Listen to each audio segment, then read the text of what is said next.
Assalamualaikum warahmatullahi wabarakatuh. Salam, Om Swastiastu, Namo Buddhaya, salam kebajikan, salam sejahtera bagi kita semua.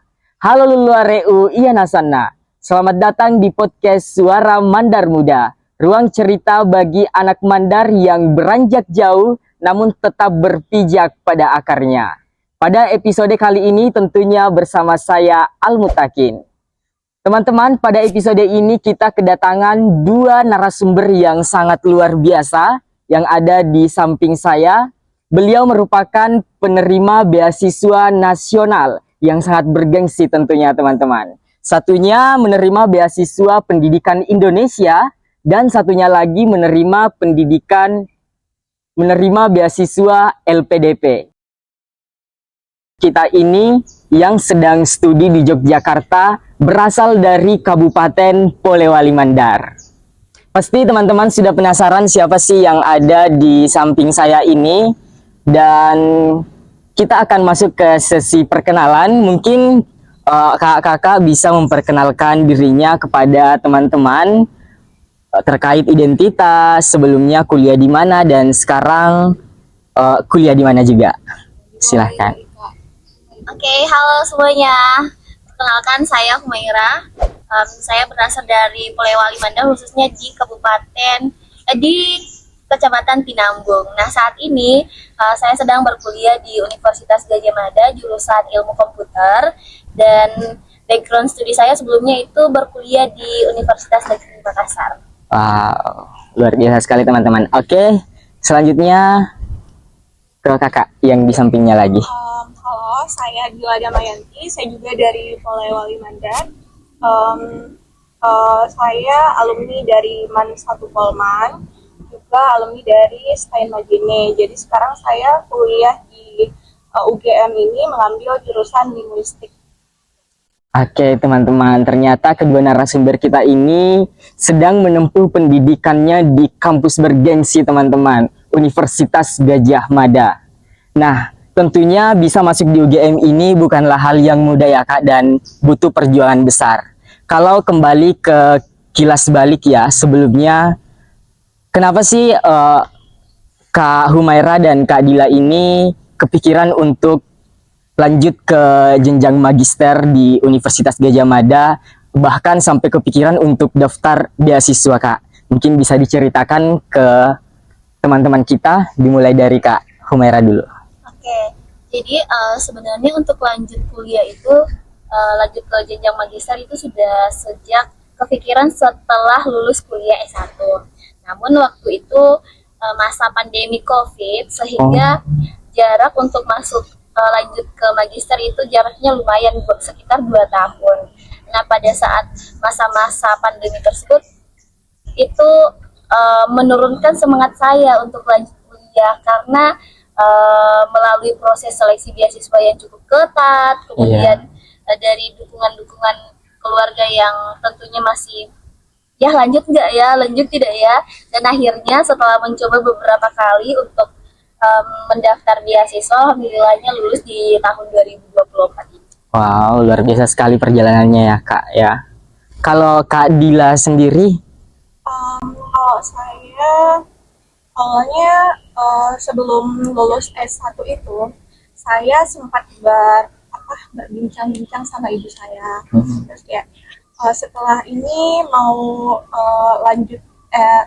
lanjut pendidikannya S2 atau mau bantu orang tua usaha di rumah gitu. Terus tapi sebenarnya saya sangat ingin lanjut S2, tapi ibu saya waktu itu bilang kalau mau lanjut S2 itu kemungkinan akan sulit karena biayanya tidak ada gitu. Terus saya kepikiran dan saya bilang sama ibu saya tidak perlu khawatir gitu, karena sekarang ada dibilang beasiswa bantuan pemerintah gitu, jadi kayak biaya pendidikan dibiayain sama pemerintah. Kalau masalah daftar beasiswanya, setelah lulus S1 itu saya coba-coba dulu cari kerja gitu kan. Daftar magang, pegawai bank tapi nggak lolos. Terus kayak ya saya coba honor-honor nih di salah satu pulau di Polman. Saya mengajar siswa tingkat MTS saat itu di Pulau Tangga-Tangga. Kalau orang biasanya kenalnya dengan Pulau Salama. Oh Nah, iya. saya mengajar. Nah, saya jalani itu, saya jalani kerja honor itu mengajar, dan setelah itu saya ketemu sama teman-teman kumpul-kumpul.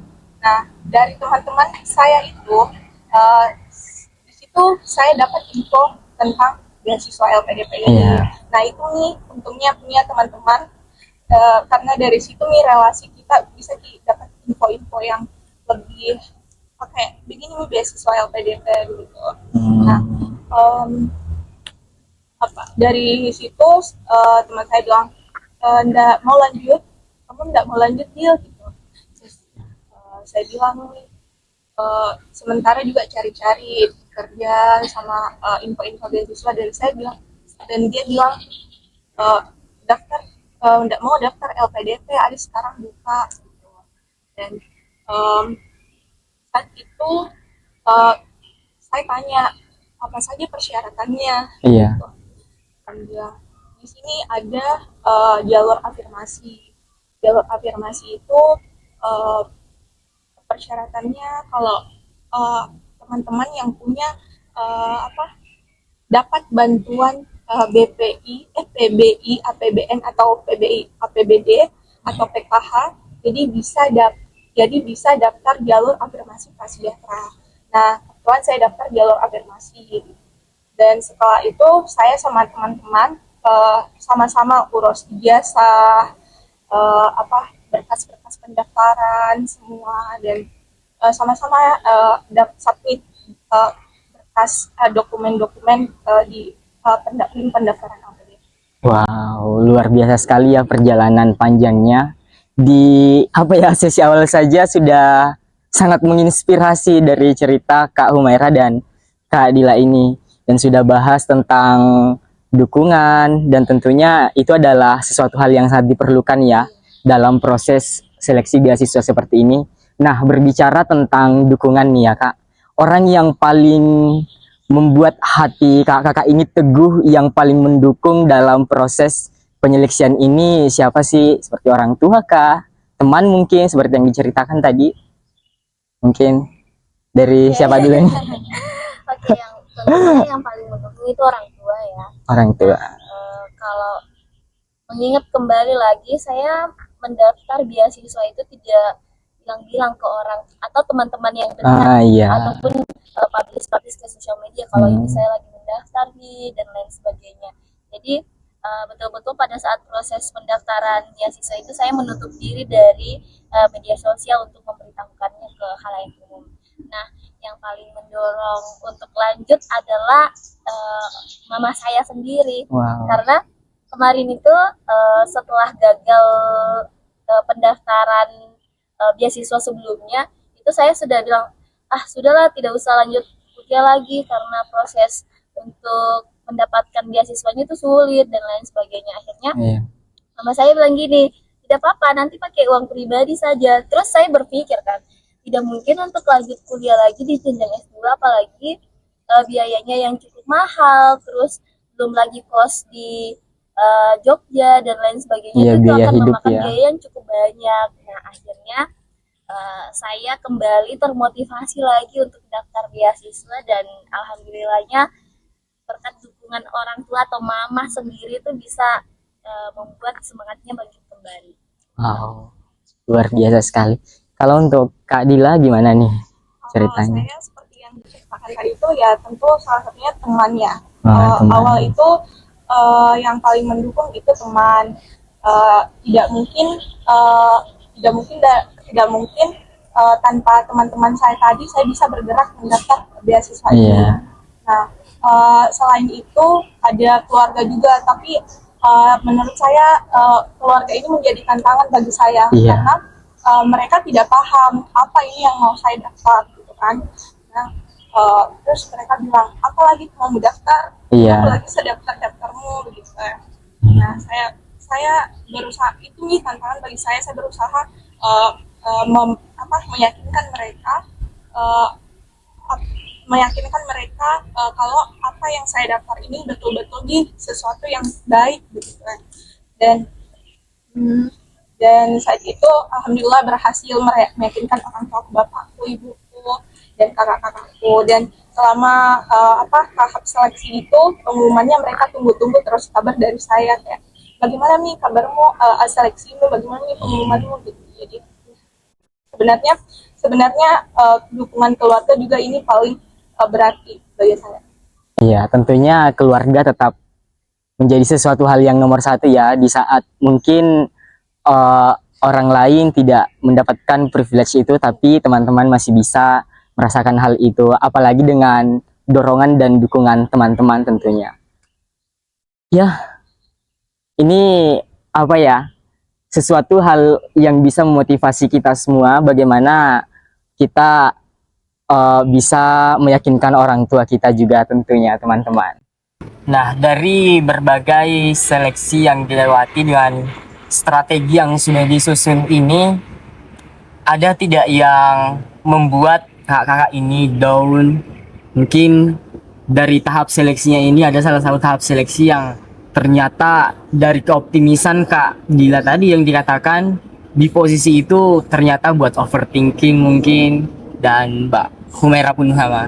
Gimana nih Kak Dila, mungkin bisa diceritakan? Kalau saya tuh di bagian wawancara, di tahap wawancara itu ada kalau kita kan nggak bisa menebak pertanyaan-pertanyaan dari panelis. Jadi ada beberapa unexpected question gitu dari panelisnya, kayak apa suka duka menjadi anak terakhir. Jadi kan itu kan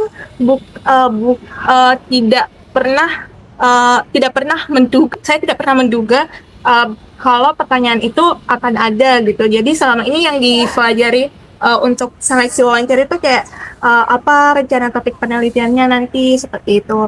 Nah, itu salah satu unexpected question. Sama saya juga mendapat tiba-tiba mendapat ujian di pas mau memulai wawancara itu, ada mati listrik juga gitu.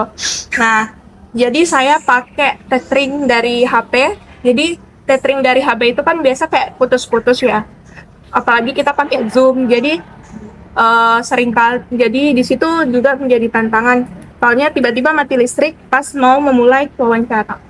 Wow. Iya. Jadi tantangan yang besar ya. Iya. Overthinking. Iya, yang tadinya kayak wah, udah optimis, tiba-tiba mati listrik, panik.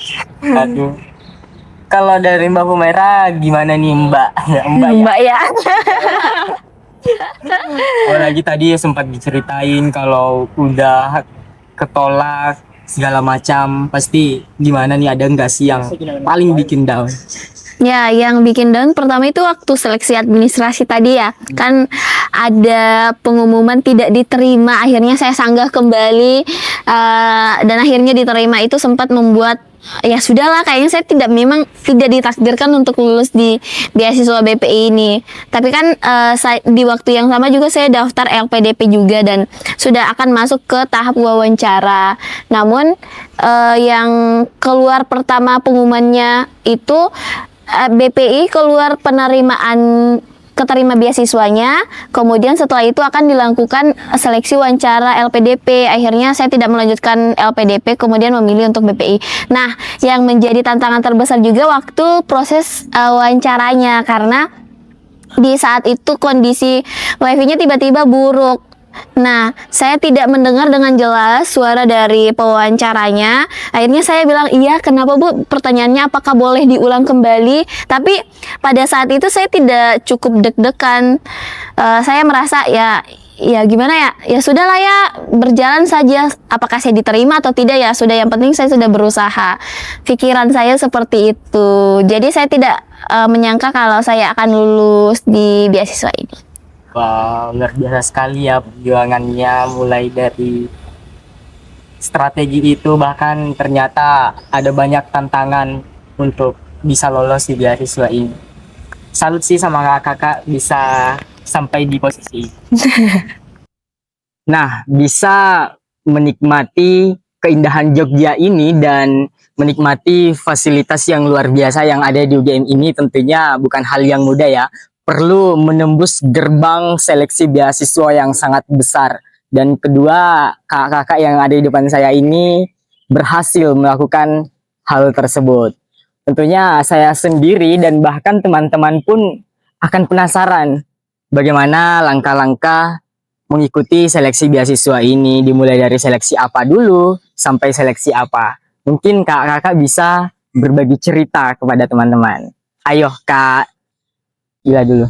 Ya, kalau saya sendiri kan beasiswa LPDP ya. Ya. Jadi kalau beasiswa LPDP itu ada beberapa tahap, ada seleksi berkas, ada seleksi tes bakat skolastik sama tes substansi atau wawancara. Nah, kalau di LPDP sendiri itu ada kayak jalur, kalau jalur orang yang sudah dapat LOA itu tidak perlu lagi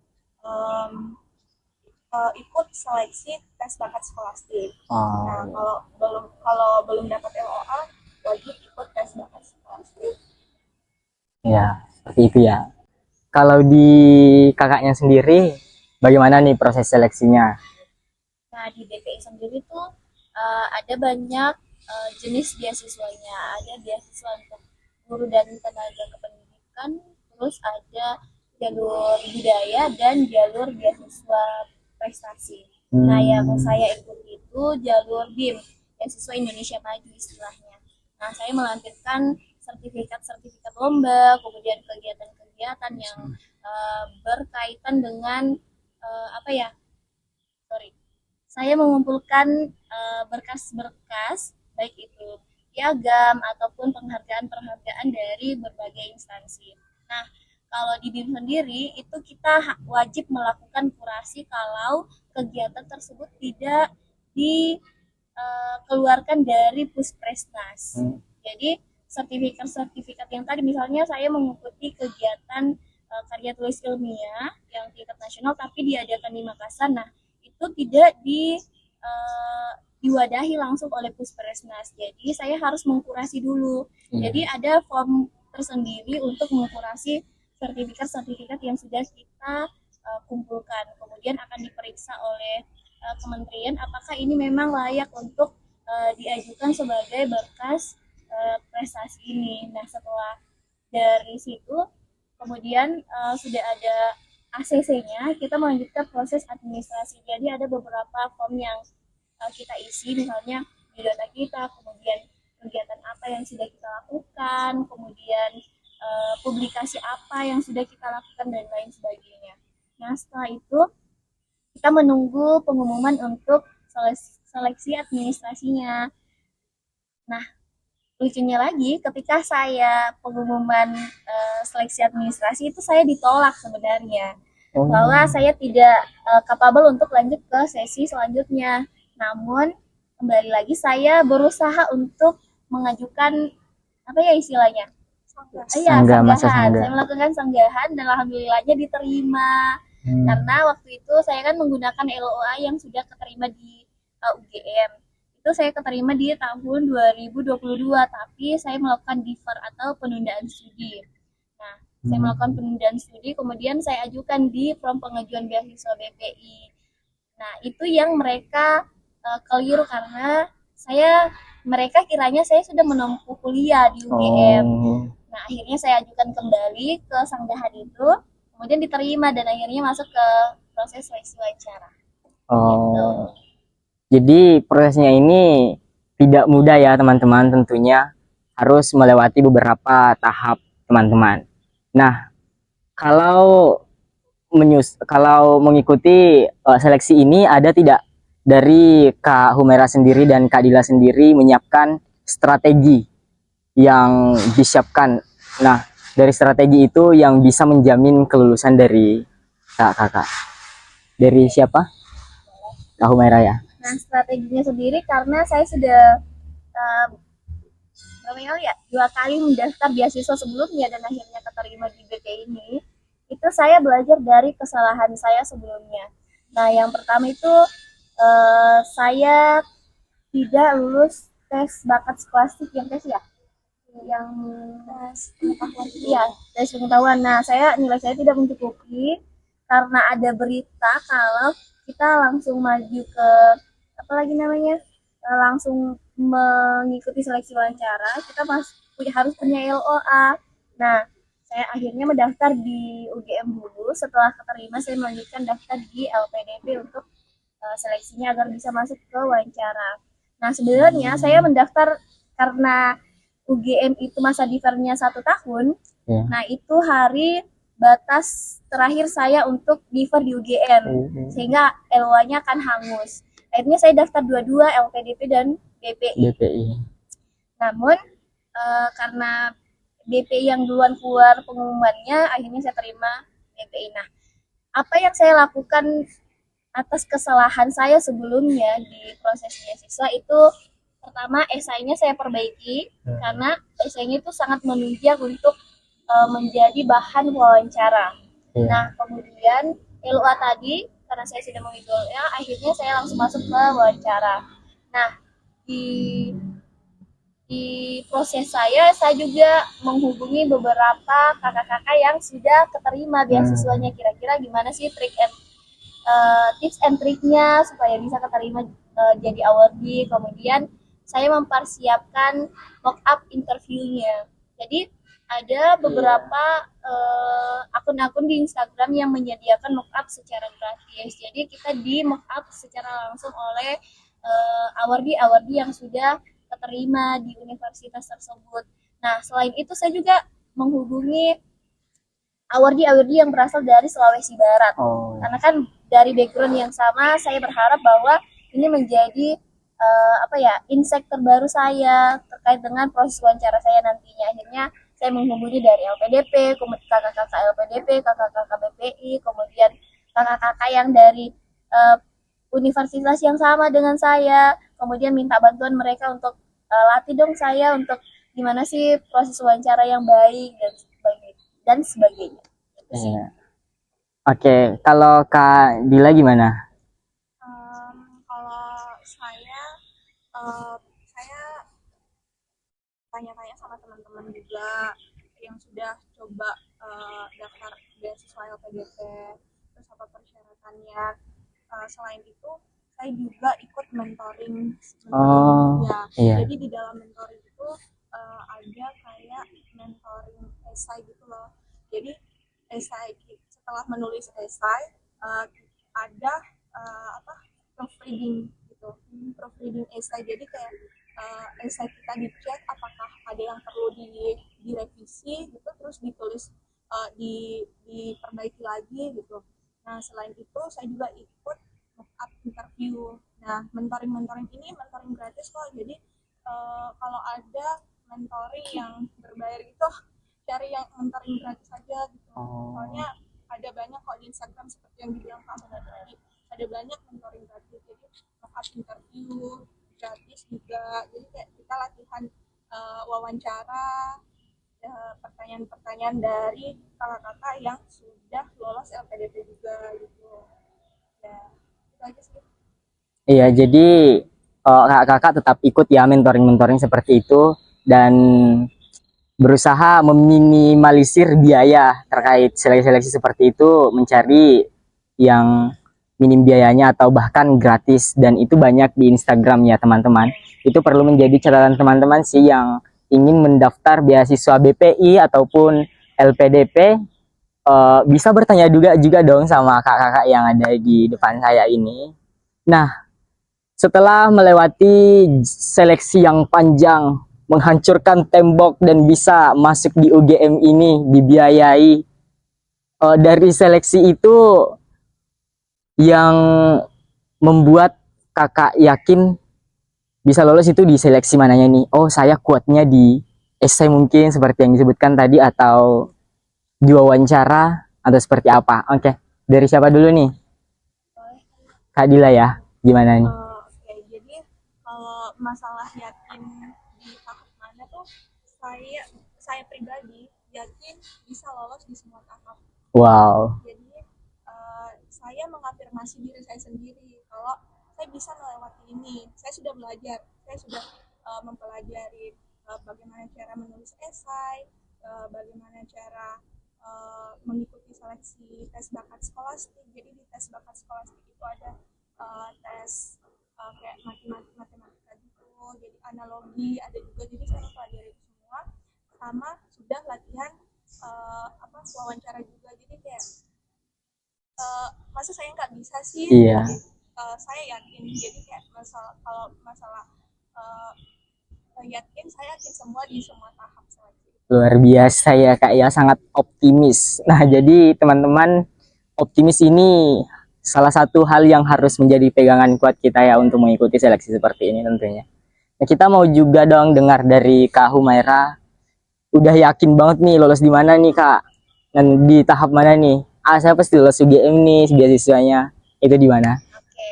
Nah, sebelumnya disclaimer dulu bahwa saya sudah mendaftar sebelum lulus beasiswa ini, TPI saya sudah gagal 2 kali di beasiswa yang lain.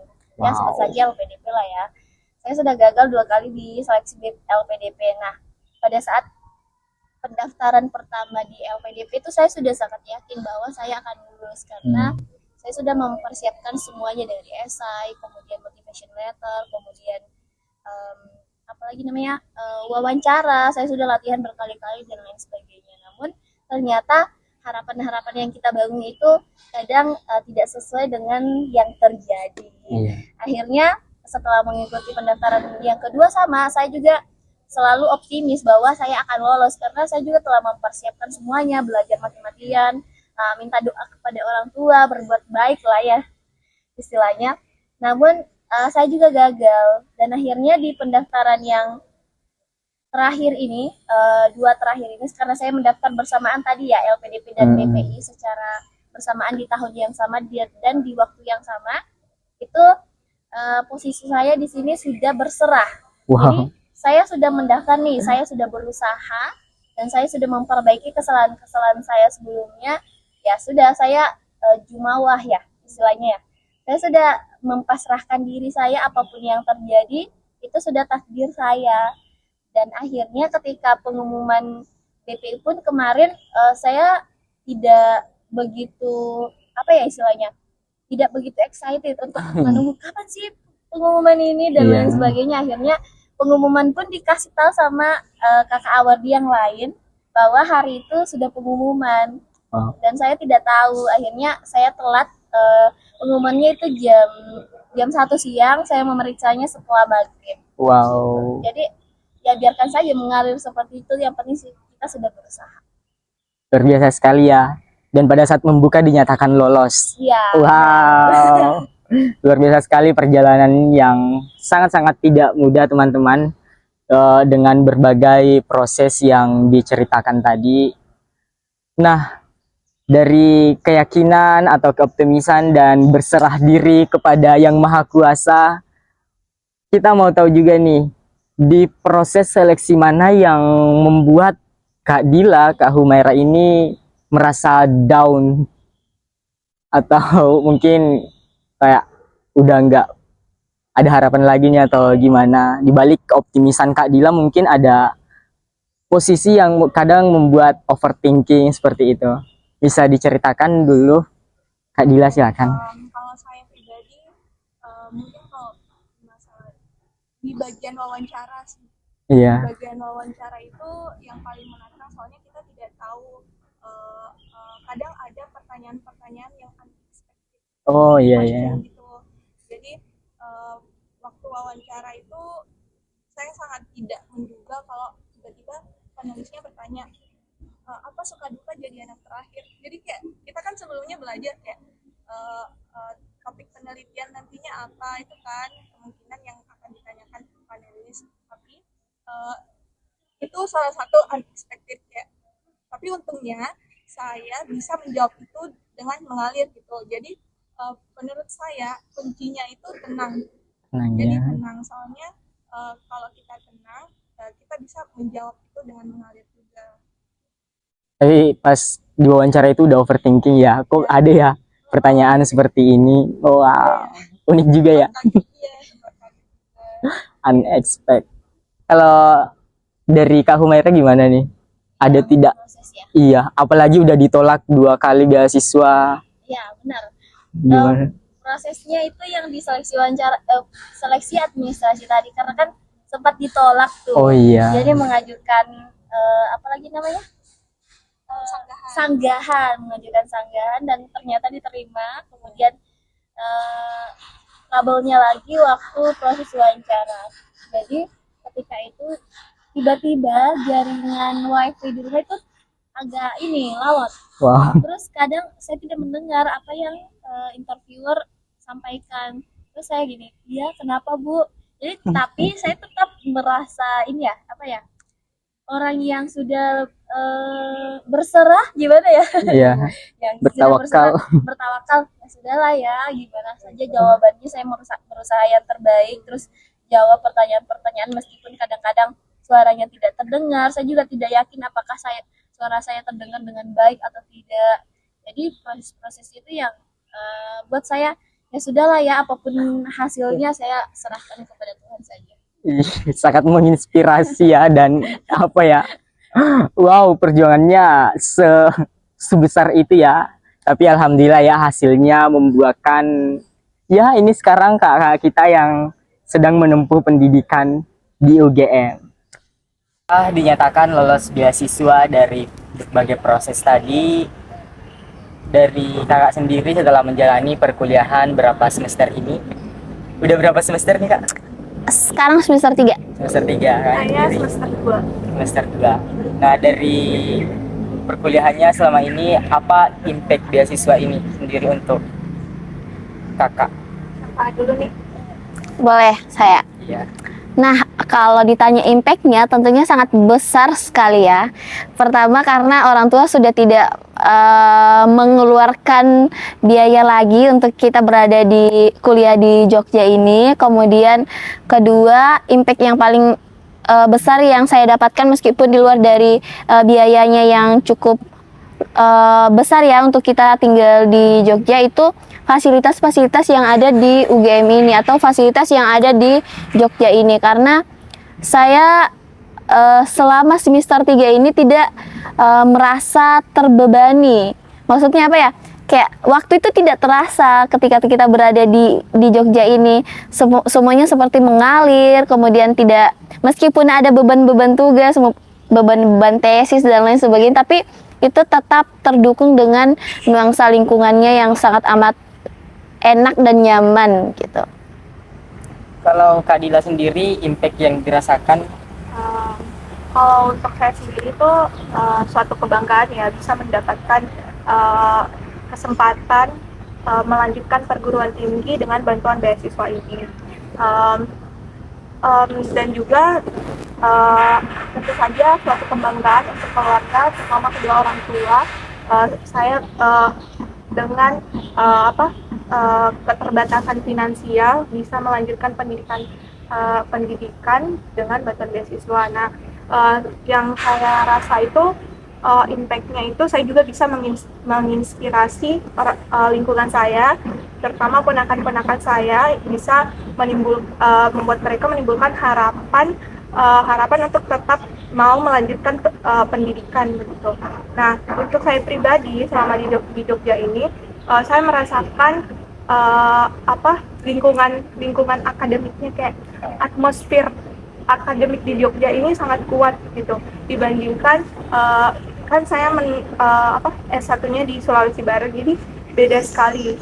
Apalagi kalau di UGM ini atmosfer akademiknya kuat sekali. Benar. Jadi orang-orang itu bisa tahan belajar di perpustakaan sampai malam gitu. Jadi sampai tengah malam mereka perpustakaan UGM ini masih ramai banget. Jadi itu salah satu impact yang saya dapat sama lingkungan teman-teman baru dari beragam budaya. Itu yang juga menjadi salah satu impact yang saya dapat. Luar biasa sekali ya. Tidak hanya dalam dunia akademik, tapi dalam kesehariannya pun memberikan impact yang besar tentunya. Nah, mungkin saja dari melihat video ini, adik-adik yang ada di Mandar juga punya keinginan untuk bisa melanjutkan pendidikan, atau bahkan dimanapun orang berada yang mungkin saat ini mengenyam pendidikan S1 di luaran sana dan ingin daftar beasiswa seperti Kak Humaira, BPI, atau seperti Kak Dila, beasiswa LPDP, apa nih 3 hal utama yang harus mereka lakukan? Dari Kak Humaira mungkin. Oke, nah 3 hal utama yang pertama dari saya ya, yang berkaca dengan pengalaman sebelumnya, yang pertama itu niat. Jadi kita harus punya niat yang tinggi untuk menggapai apa yang kita inginkan.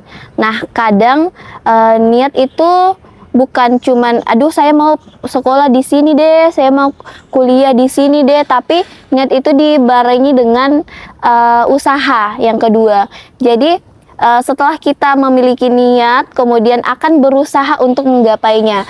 Jadi kalau misalnya mau daftar beasiswa, ya kita harus berusaha untuk cari tahu dulu. Jadi kalau misalnya nih, saya punya saudara, gimana sih caranya daftar beasiswa? Nah, itu bukan usaha yang semaksimal yang kita lakukan, tapi usaha maksimal itu kita cari tahu dulu kira-kira proses pendaftaran beasiswanya itu seperti apa, melalui websitenya atau buku panduannya dan lain sebagainya. Jadi kalau kita mau berusaha, kita harus berusaha dengan diri sendiri kita dulu, jangan menggantungkan usaha itu ke orang lain. Kita mencari tahu terlebih dahulu, dan setelah kita punya setelah kita stuck dengan usaha kita, kita baru boleh bertanya ke teman-teman ataupun kakak-kakak yang lain. Kemudian yang ketiga ini cita-cita. Nah, kita kadang ingin melanjutkan kuliah karena gengsi kita, karena saya lanjut kuliah deh karena saya tidak dapat kerja misalnya. Saya lanjut kuliah deh karena teman-teman saya juga lanjut kuliah. Nah, bukan seperti itu yang kita inginkan dengan melanjutkan kuliah, tapi ingin menjadi apa kita ke depannya. Saya mau misalnya nih, saya mau ambil jurusan ini karena saya mau menjadi seorang saya mengambil jurusan ilmu komputer ini karena saya mau mengajar di bidang komputer, atau saya ingin mengabdikan diri di kampus dan lain sebagainya. Jadi kita sudah punya cita-cita untuk apa kita mengambil kuliah tersebut dan jurusan tersebut gitu. Perlu dicatat ya teman-teman, tadi pesan dari Kak Humaira. Yang pertama niat, usaha, dan cita-cita. 3 hal ini harus bisa menjadi pegangan teman-teman juga, ya. Benar-benar. Kalau dari Kak Dila sendiri mungkin? Dari saya sendiri melanjutkan dari Kak Humaira, yang pertama itu baca informasinya. Jadi kalau udah ada kemauan mau lanjut daftar beasiswa itu, jadi baca informasinya sebelum bertanya ke orang-orang, cari tahu sendiri dulu. Baca informasinya. Kalau ada kalau udah dapat umpamanya di LPDP itu udah dapat website LPDP, cari informasinya di dalam, apa saja persyaratannya, kemudian baca buku panduannya. Di LPDP itu kita ada beberapa buku panduan setiap jalur, ada jalur reguler, afirmasi, dan lain-lain. Nah, kemudian setelah membaca itu persiapkan persyaratannya, berkas-berkasnya, dokumen-dokumen pendaftarannya. Kalau di LPDP itu, kalau menurut saya yang paling utama yang perlu dipersiapkan itu TOEFL atau IELTS. Semuanya kita kalau di LPDP mau daftar jalur kampus dalam negeri pakai TOEFL, kalau luar negeri itu IELTS. Nah, jadi itu perlu dipersiapkan, soalnya TOEFL dan IELTS ini membutuhkan waktu lama untuk mendapatkan sertifikat itu dan membutuhkan biaya. Jadi jangan bilang kalau daftar beasiswa apapun itu tidak membutuhkan modal, semuanya butuh modal. Salah satunya ini untuk mendapatkan sertifikat bahasa Inggris gitu. Jadi yang ketiga, setiap beasiswa itu membutuhkan esai. Kalau di BPI apa? Sama, essay motivation letter. Motivation letter gitu. Nah, jadi persiapkan juga itu motivation letternya, esainya, dan jangan lupa minta orang-orang sekitar atau kalau ada kenalan senior atau teman-temannya yang sudah coba daftar beasiswa, minta dibaca esainya, jangan malu. Jadi minta tolong. Itu saja 3. Oke teman-teman. Nah, kita sudah mendengarkan nih apa yang disampaikan sama kakak-kakak yang ada di samping saya bagaimana dalam proses pendaftarannya ini kita harus benar-benar memperhatikan, bahkan itu walaupun hal-hal kecil ya bisa menjadi hal besar kalau tidak diperhatikan. Nah, untuk teman-teman yang berada di Mandar saat ini ataupun dimanapun ingin mendaftar seperti kakak mendapatkan beasiswa, sangat memiliki kesempatan besar untuk hal itu teman-teman. Oke, saya mau nanya juga nih kak, dari beasiswa ini ya mungkin sangat berarti ya bagi kakak sendiri. Saya mau tanya itu, bagaimana sih beasiswa ini, apa arti beasiswa ini untuk diri kakak pribadi dan keluarga kakak? Dari Kak Dila dulu deh. Ya. Kalau kalau saya pribadi arti beasiswa ini bisa membantu saya yang tadi saya bilang dari keluarga yang kurang finansial gitu, bisa membantu kami mengenyam pendidikan, melanjutkan pendidikan di terutama di luar Sulawesi. Jadi kayak kita mendapatkan lingkungan baru, mendapatkan mengetahui budaya-budaya baru dari teman-teman kita, dari lingkungan kita, dari tempat-tempat yang kita pergi. Untuk keluarga kakak mungkin setelah mendapatkan beasiswa ini pernah mengatakan sesuatu kesyukurannya atau bagaimana? Ya, kalau dari keluarga sendiri, ya itu tadi ada rasa bangga gitu dari orang tua, bisa soalnya saya di keluarga saya sendiri, saya satu-satunya yang melanjutkan pendidikan magister gitu. Jadi kakak-kakak saya sebelumnya belum mendapatkan kesempatan untuk melanjutkan pendidikan sampai ke jenjang magister. Jadi itu rasa bangga keluarga, salah satu anaknya bisa melanjutkan pendidikan magister. Apalagi anak bungsu ya? Ya. Wow, sangat mengharukan ya. Terharu ya. Kalau Kak Humaira, untuk diri pribadi Kak Humaira dan keluarga, arti beasiswa ini itu seperti apa sih? Kalau saya satu kata sih, tapi bisa mengeneralkan semuanya, itu jembatan. Kenapa beasiswa ini jadi jembatan? Karena ini menjadi jalan saya untuk melanjutkan apa yang sudah saya inginkan, apa yang sudah terancang di benakku. Kalau setelah ini saya mau apa sih? Tapi mungkin teman-teman tidak usah disampaikan ya apa yang akan saya lakukan setelah ini. Tapi beasiswa ini jadi jembatan bahwa nantinya saya sangat ingin mengabdikan, ya ini sangat ini ya sangat esai sekali, tapi memang saya sangat ingin memberikan impact ke orang-orang sekitar saya. Ketika saya nanti selesai dari kuliah ini, saya ingin memberikan manfaat ke orang-orang yang ada di sekitar saya, adik-adik, keponakan-keponakan saya, adik-adik saya, dan orang-orang yang ada di lingkup saya, sehingga bukan cuma saya yang dapat manfaat dari beasiswa ini, tapi juga orang-orang yang ada di sekitar saya gitu. Dan mungkin ini bisa jadi teman-teman yang ada di kampung, karena saya juga berasal dari kampung, bahwa kuliah itu bukan tentang biaya, tapi tentang sebagaimana kita berusaha untuk dapat melanjutkan kuliah itu gitu. Keren sekali sih teman-teman. Tangan dulu dong untuk kita. Tanpa terasa kita sudah berada di ujung percakapan kita pada hari ini. Saya pribadi mengucapkan banyak-banyak terima kasih kepada Kak Humaira, Kak Dila yang sudah menyempatkan waktunya. Dari perbincangan ini saya mendapatkan banyak sekali pengetahuan, dan tentunya untuk teman-teman juga yang berada di Mandar saat ini, yang berada di Kabupaten Polewali Mandar dan dimanapun, bisa merasakan manfaat dari percakapan kita pada hari ini. Dari sini kita bisa belajar bahwa pendidikan tidak hanya bisa diakses oleh orang-orang tertentu saja, tapi kakak yang ada di samping saya yang berasal dari Tanah Mandar bisa menempuh pendidikan di Yogyakarta di kampus bergengsi seperti UGM.